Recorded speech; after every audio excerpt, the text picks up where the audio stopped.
any rank having one or more of these. In the 12th century, a Irish princess came over and she brought as her dowry 24, as part of her dowry, 24 physicians. Wow. And so this is a big deal, and having somebody available for that. And okay, so but this is our medieval idea of them, but this is not too bad. And one of the things that's kind of interesting is the degree of respect they were held into. We see this actually continuing on in modern Scotland. This is why a lot of doctors, up until past World War II, the University of Edinburgh is one of the highest ranking medical universities in the country still to this day. And the University of Edinburgh and its School of Medicine was really literally founded 1200, maybe a little bit after that, but it's got its roots earlier in that. Okay, so healers. We like to think of women who are too smart. This is the whole witch thing, and there are a lot of witch trials in Scotland later on, but they are later on, and women took care of a lot of women's mysteries. And having a woman who has a little bit more knowledge, often associated with your physician, is not a bad thing. And one of the things that's really important to know is that in Scotland, women who were well known as good healers were very protected by their communities, and they were very rarely ever later on put up as witches. It was, we can talk about that later. I mean, we could do an entire couple hours simply on witchcraft and the politics of witchcraft in Tudor and Stuart England and Scotland, and all that. But women did have jobs, and one of the things that women wound up taking care of a lot more at this era were wounds.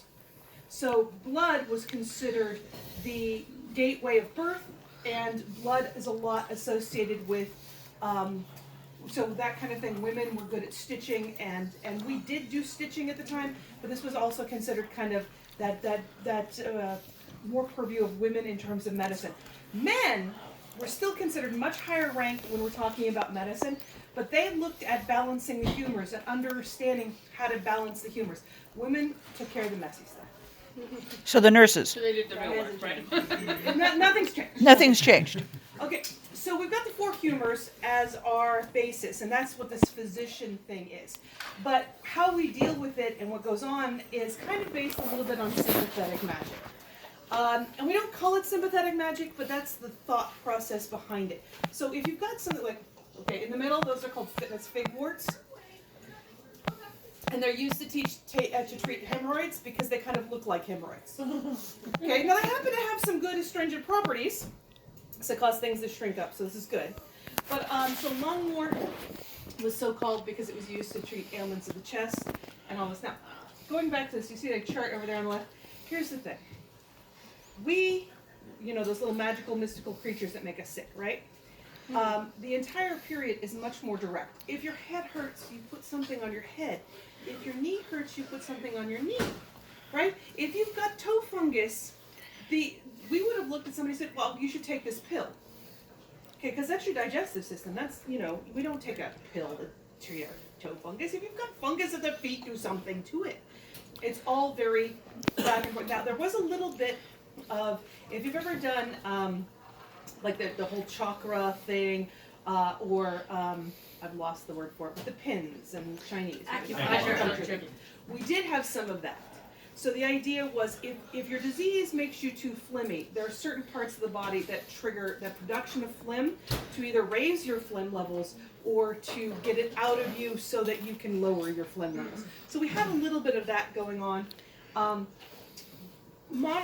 Those of us sitting around, we wouldn't have known. We wouldn't have been able to talk about it. That's physician stuff, and those are kind of their mysteries a little bit.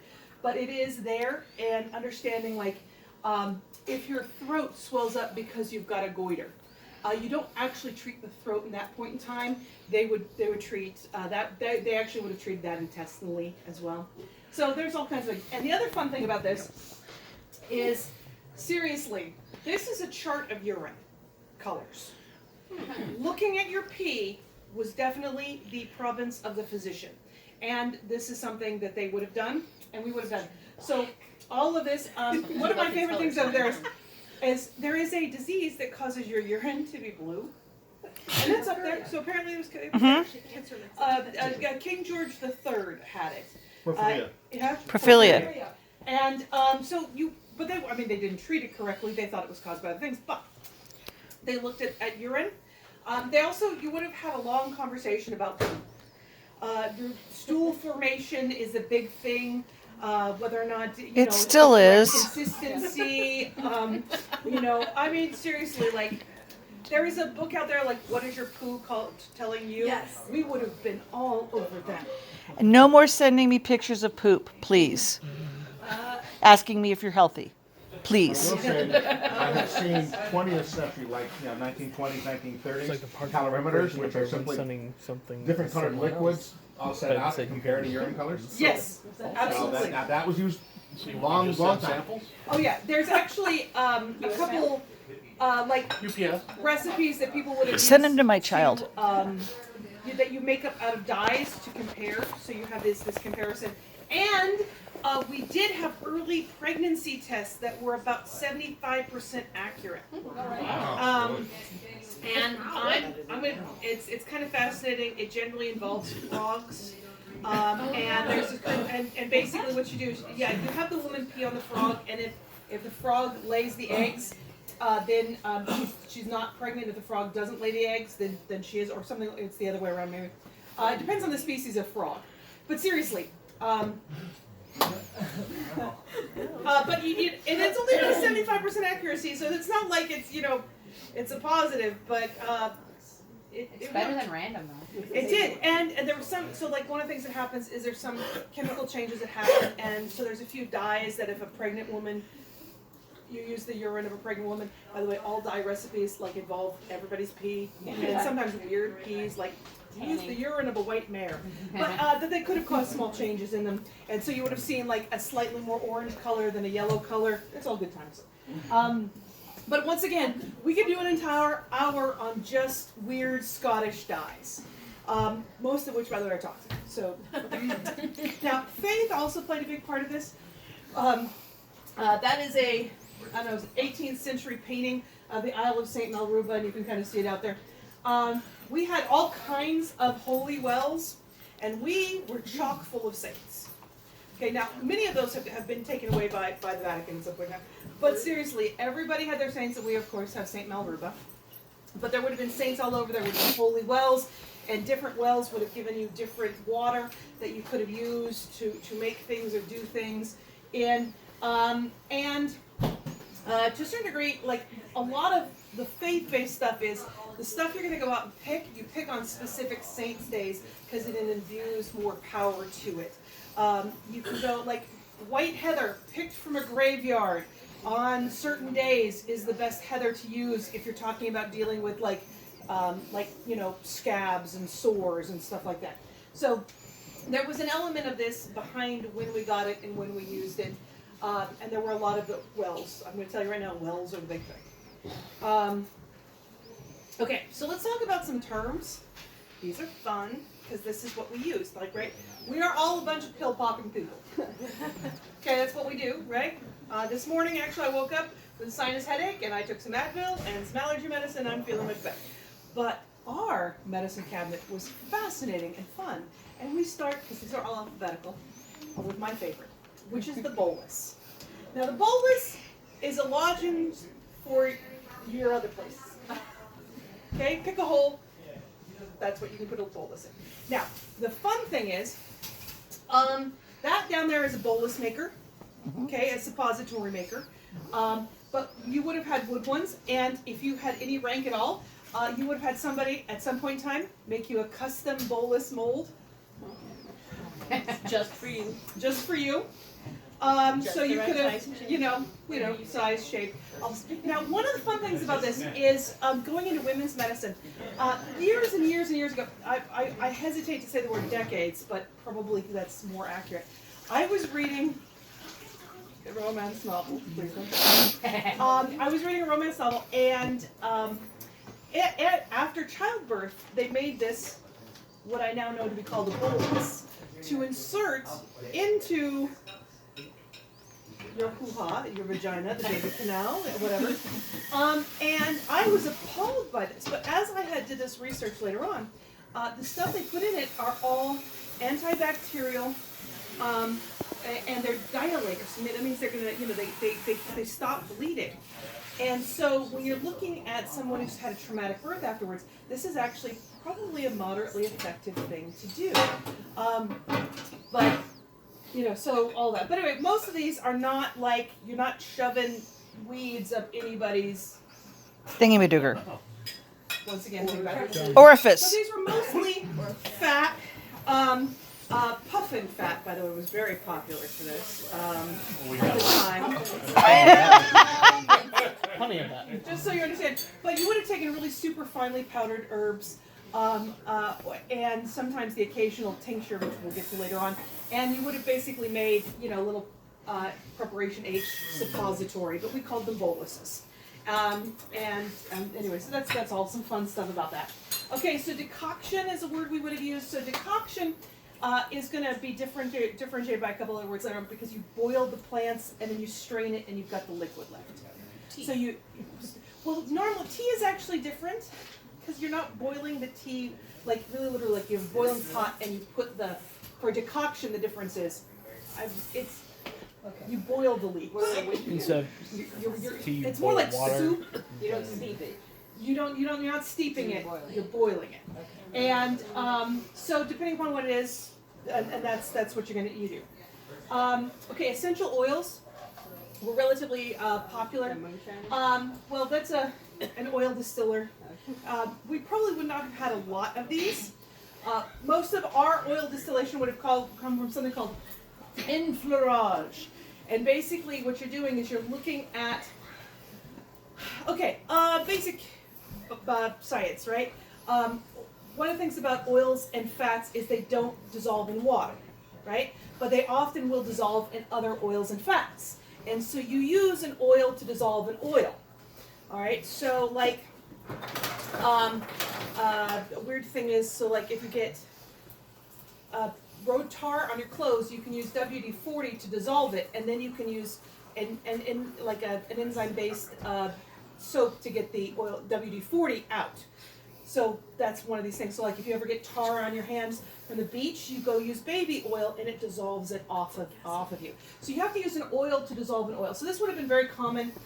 We would have used probably screens. You put a layer of fat down, and then you layer the herbs, and then you put another screen down, and you would have let it sit for a while. Sometimes where it's a little bit warm but not too warm. And of course, maceration. Maceration's kind of fun. It's the poor man's distilling. And what you do is you pound the crap out of something. Just pound it, get really angry, find somebody. And you put it in a liquid, and you let the oil roll up to the top, and then you very carefully you scrape it off. And that is one way to get out some of the essential oils. Just listen. Okay, fomentations. We loved our fomentations. So awesome. Now here's the thing. A lot of times people have the opinion that people of our era would have been like, oh, well, I have cut my thumb. I shall live or die as God wills it, kind of thing. No. We were absolutely nuts about an open cut.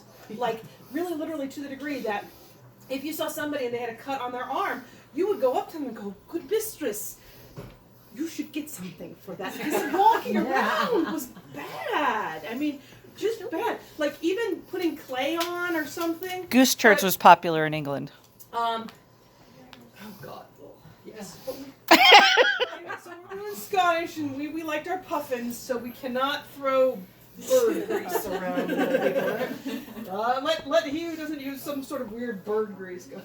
Puffin poop. So fomentations are a couple different things. So it's you go use your decoction from earlier, right? And you go put your thing in it, get it wet, wring it out. So it's damp, but not like super wet, and then you wrap it in it.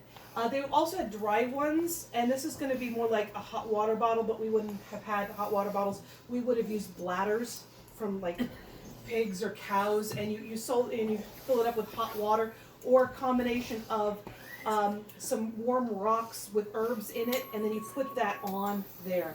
So, yeah. Yeah, actually, raising the temperature on something like that can actually help to fight off bacterial infections. Yeah, kind of a localized fever, because one of the ways our bodies fights things off is with a fever. So a lot of this stuff, crazily enough, actually kind of worked. Open wounds are just terrible. You can get horrible infections from them and die.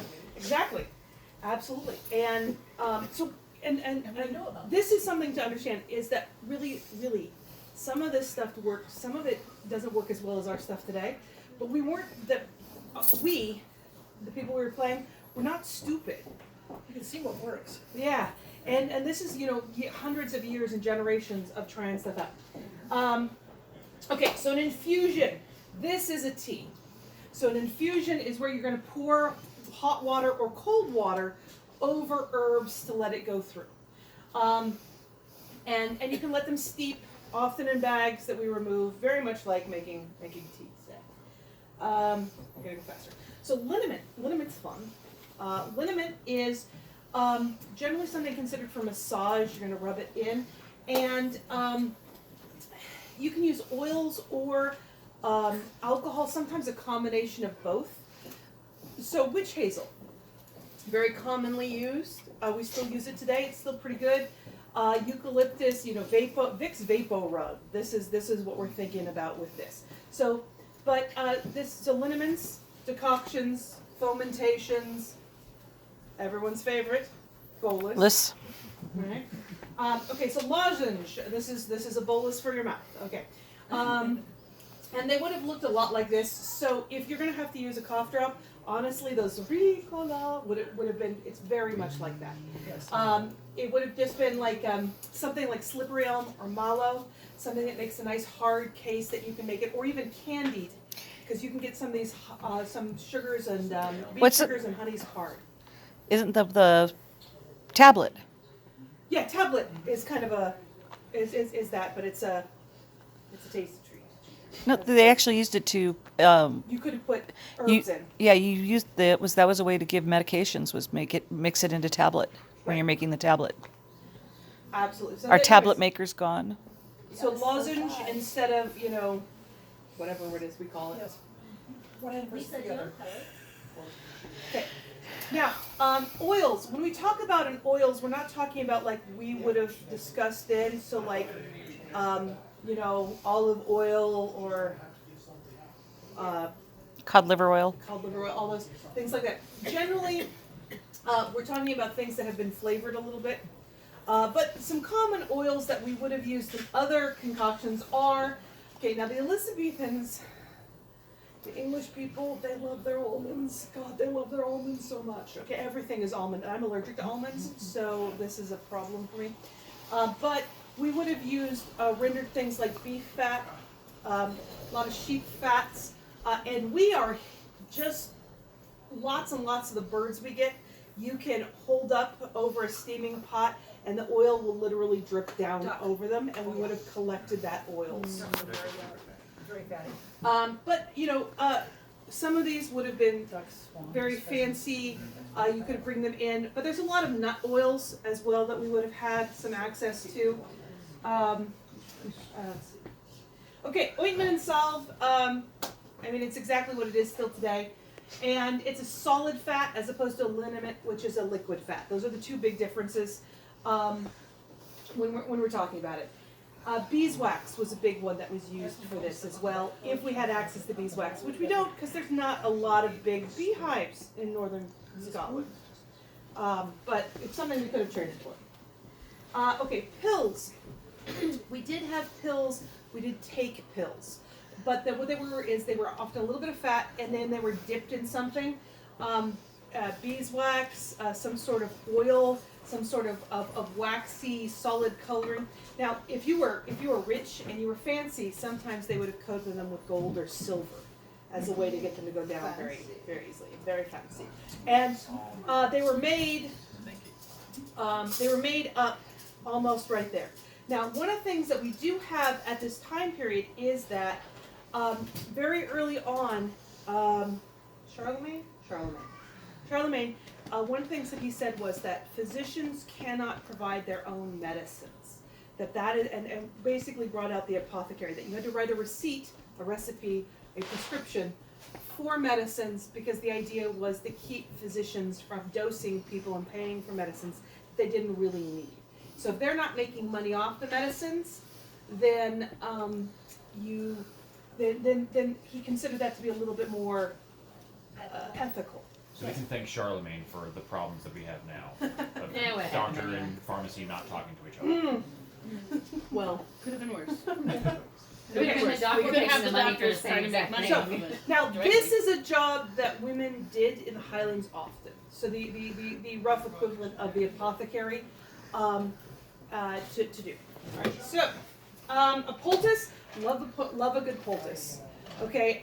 So poultice is where you're going to take. Generally, it's bread or clay. We loved our clay in the Highlands. We loved it very, very much. And some of that white sand that Kathy showed you, that was often a very popular base for this. But you mix up a little bit of fat, but a lot of herbs go into it. Often you heat it up, and then you put it on, and then you put warm cloths around it to hold it on. Right? So that's a poultice. Yeah. I had a colleague at work just about 15 years ago who actually put an onion poultice on her chest to cure her bronchitis and burned herself severely. Yeah. Oh God, the onion poultice thing. It's very popular and it has some level of efficacy, which is just terrifying. There's one of the books I've got, Healing Threads over here, has like an entire chapter just devoted to our weird love of things onion, and soaking our feet. Like, okay, so here's a fun thing. So you might go to the doctor, and one very common treatment that physicians did was they'd put you up, they'd put your feet into a hot bath of basically onion soup. Okay? And you'd sit there with your feet up, and then you'd get fomentations or poultices placed on the rest of you for respiratory element. Because the idea was the hot onion stuff drives the phlegm, which has been collecting in your feet, all the way up, and it keeps it moving into your head and out of it. And a lot of times, and I will tell you this, that it does seem to make you go really snotty and cleans out the sinuses. It's crazy. But anyway, so this is wet. It's very, very moist kind of thing, but it's not like drippy. Sometimes it was called a pottage. Okay, a mass of herbs, which is also a culinary term because sometimes this was served along with food. You would have had a pottage of herbs to put on food that you're eating, in particular meats. You would have done it and spread that pottage on top to give it some sort of flavoring. But anyway, so pottage and poultice for us. Garlic butter would qualify as a pottage?